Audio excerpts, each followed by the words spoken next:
Hello, champion. It's been a few nights, hasn't it? And you've been off to sleep so promptly. One might almost think that you perhaps wanted some midnight company. I was going to leave you to your thoughts, but earlier today you and your party did it. Crossed through that cold, cold mountain pass, out into, well, this. And what kind of host would I be if I didn't greet you properly? Welcome, champion. Welcome to my lands. What do you think of the view? Oh, you think your queen did this? Turn these once fertile fields below you into salt and ash? You give your people far too much credit. No, not my work either. I do flatter myself I've accomplished quite a lot in my few years on the throne. But not even I could have accomplished this devastation. Your people wonder at how I consolidated my power so quickly. Look what just half a decade of civil war and turmoil has done to us. Greedy little lords with no chance of victory, but plenty of excuse now to enact their petty revenge on their neighbours for generations of slights. And the devil take the poor, poor farmers in the way who needed those fields to feed themselves. Funny thing, all their little dress-up soldiers were peasants and farmers themselves. It was so easy, champion, to get people to see things my way. I barely even had to use dreams at all. Yes, I said my lands. Why? Oh, yes, this whole continent is mine. Or will be. But we always have a soft spot for home, don't we? Just like you and yours. A pleasant rural day, birds chirping, a stream burbling, and distant church bells. That's right. Your beloved peasant orphanage. It does have a certain rustic charm, does it not? I think so. How did I know about this place? Well, you dream about it. All the time, in fact. It's so very charming. And still standing too. So my generals tell me. We've got it marked out very carefully on our maps. Just a few more weeks of battle, though. And who knows what might happen. Sit. Like I said, you've been making a point of having a timely sleep schedule. Do I flatter myself again? Or is there something you wanted to discuss? Perhaps you don't want to wait until you reach my stronghold to give me your answer. That maybe you'll accept a place at my side as my consort. You're considering it? Well, I sure would hope so, champion. Really, I should make an example of you. But your hand in marriage would solve quite a lot of my problems, and would end this futile war without further unpleasantness neither of us wants. You want me to make you an offer? Well, I think my offer is very, very clear. You either marry me, or you die. You think I should convince you that I'm the better choice than death? You ungrateful, pitiful little peasant. I offer you to spare you from my sword's edge, or being sold off like livestock, or to some imbecile noble. And you want to sit here and quibble about the marriage contract like farmers counting cattle? What does that mean? I'm not the first person to look at an orphan and see nothing but a body and no friends.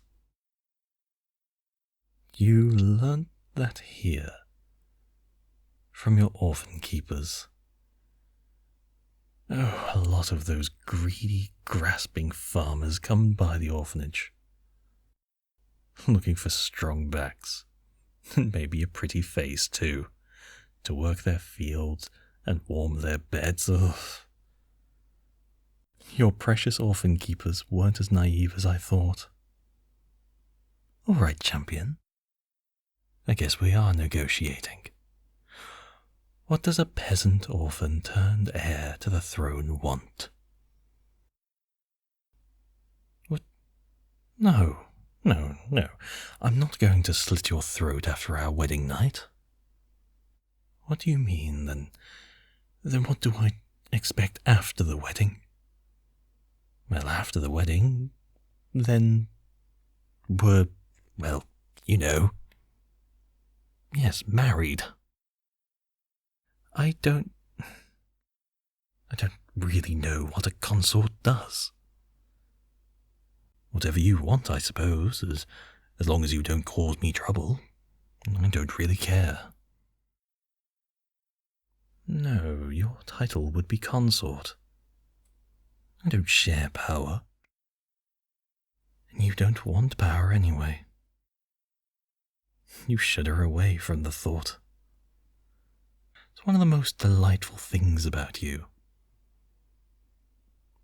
Oh, you liked that, didn't you? Are you fishing for compliments, little champion? Is that what you're looking for in a marriage?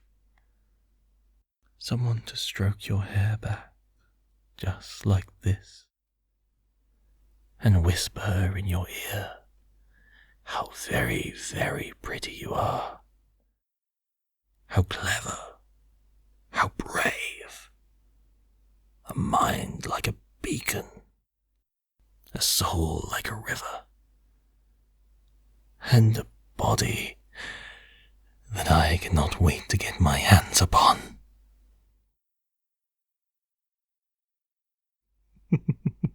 Careful there, champion. What would those wary orphan keepers say if they knew just a touch to your face and a few lovers' whispers could melt you down into a puddle beneath me? Oh, I'm not lying. I do hunger for you, champion. The magic wants you like nothing I've ever wanted before. Hey. No, I'm not going to feed you to my magic after our wedding night either. If you don't want me to court you with sweet words, or tumble with you in the hay, you're going to have to give me at least a little hint as to what you're looking for from me to seal this bargain. And I told you the truth. You're my path for claiming your kingdom. You're very quick to accuse me of lying. All right. Fine. Yes, I did say I had problems that taking you would solve, not just the throne of your kingdom. You want to know all of it? Then so be it. Your orphan keepers taught you how to farm, fish, and find a partner. But what did they teach you about the science of momentum? No, I didn't think so anyway. Momentum is the word for... How do I put this? Imagine a rock. A very, very heavy rock. And that rock is in a field. And it would take a great, tremendous deal of effort to move it. Wouldn't it now? But imagine that same rock on the side of a hill. And it starts to move and roll down the slope. Now you have the opposite problem. It just wants to keep moving until it crashes to the bottom, yes. Unless it finds some other path, a softer slope, a different incline. I knew about Rentham's prophecy. A dark power rising, a deadly enemy emerging in our midst. Everyone knew about Rentham's prophecy. When times were easier, we laughed. And when our royals died with no heir, and when our lands fell into chaos, I was, arguably, I still am, just a rejected child of a minor house, noticeable only by my cursed blood. I needed something to rally the people to me, to make them believe. Do you know how very easy it is to put yourself at the center of a prophecy when you have unfettered access to the dreams of every wizard, cleric, and would-be prophet in the world? There's holy men and women on other continents still having frightful nightmares about me. Just in case. Of course, that wasn't all it took. God, you don't want to know what. It wasn't all I took. But it was enough to give me the edge. To knock that first little pebble over, and then the next, and then the next. Yes, and now the rock is rolling down the hill, and I'm the villain, the killer, the unstoppable lord of lies and nightmares, with a little witch fire and a lot of hungry soldiers to feed. You know, there's something interesting about mercenaries. You can pay them to take territory, but you can't pay them to hold it. Not enough glory, you see. Not enough plunder. You have to keep pushing outwards, and the rock is accelerating. And then my witchfire hits some measly little peasant soldier and melted. You were simply supposed to die. I knew if I set myself up a false monster, they'd find a false champion to send against me. That was the beauty of choosing Rentham's prophecy. I could kill their champion and still be triumphant. What kind of lousy prophecy doesn't promise victory to the side of good? It was going to be too easy. But then, instead of some priggish knight, some weak-willed noble, they chose you. And I find myself in need of an incline, a soft place to land. I cannot stop the story. Not without destroying the belief I have built around myself. But I can give the story a twist. Capture my nemesis and still fall. Take you as my consort in the show of power. But let you... What's the opposite of corrupt? What is the opposite of corrupt? I think it's domesticate me. No, that's not it. Redeem me. Just a little at first. spare your people as a wedding gift, and start committing odd bursts of mercy.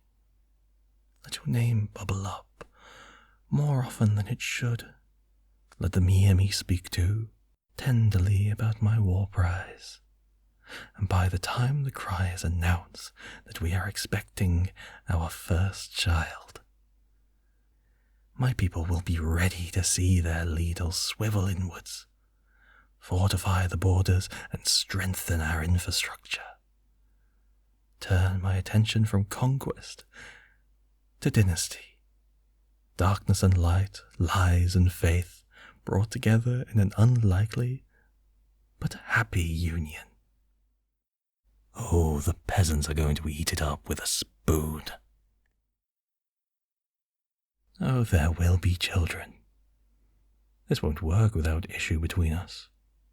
The promise of a future, the final bind of you to me. You don't see it, do you? How very disappointing. It was too much to hope for. In this, you are still nothing like me.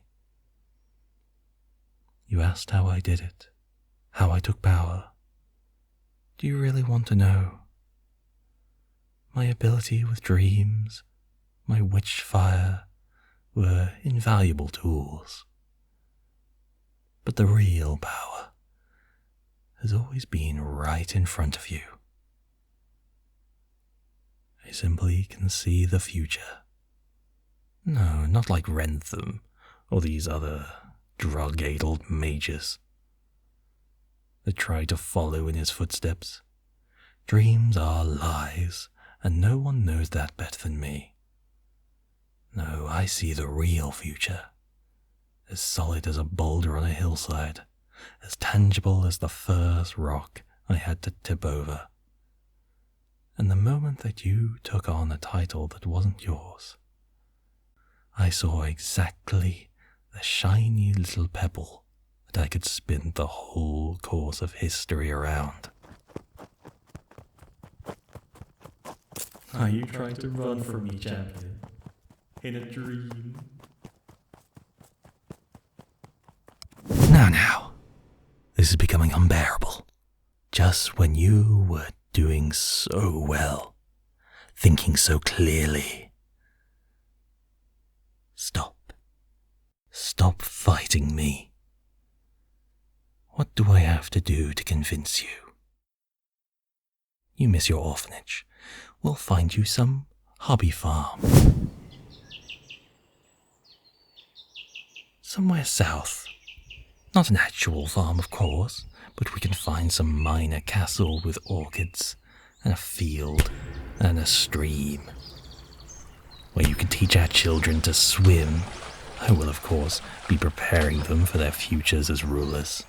But you will give them a childhood you had. This is the future of our continent, of our people, of us. And I wish you could see it. I'd hoped you could see it. But you can't. You're just going to have to trust me. Or don't. I'm not asking you, champion. I'm telling you. Oh, champion, you haven't figured it out yet. This was never a negotiation. I just needed you here, in your dreams with me, while my best guards took out your friends. Stop that. Calm. Relax. I told them to take your little party alive. You think I'd throw away leverage? Champion, champion, champion, enough. You really believe you had a chance against me? That I would really permit you to make your little plans, walk up to my keep, and what? Call out to me that I'd face you in some honourable hand-to-hand duel. This is where you end up when you face me. History is moving, and to put this as simply as possible, There is no path where you win. I am offering you one way. The only way. Up off your knees, and that is to join me. Willingly. I would prefer that. But please, please believe me, consort dear. This only ends the way I want it to. It always does. And it always will. Get that into your stubborn little head before you make your decision.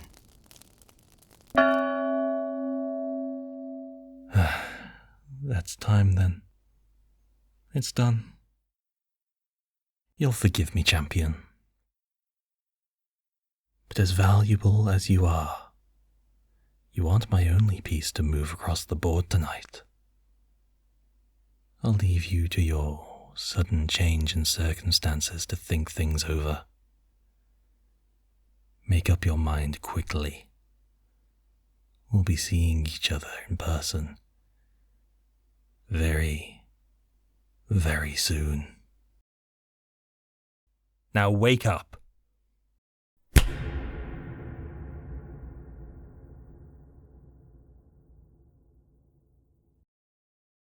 Good evening. I'm Secret Moth, and thank you for listening. If you're watching when this video comes out, the next audio is actually available now on Patreon. I'm also streaming right now, here on YouTube, or Twitch if that's your thing. I always stream on Friday and Sunday evenings. I would also like to give a special thank you to my patrons, including Kelsey Brock, Stella Warp, All the Happy Squirrels, Jaeger Groupie, Kamom, Ray, Marula, Abigail, Sky, and Jay. and good night. Sleep well.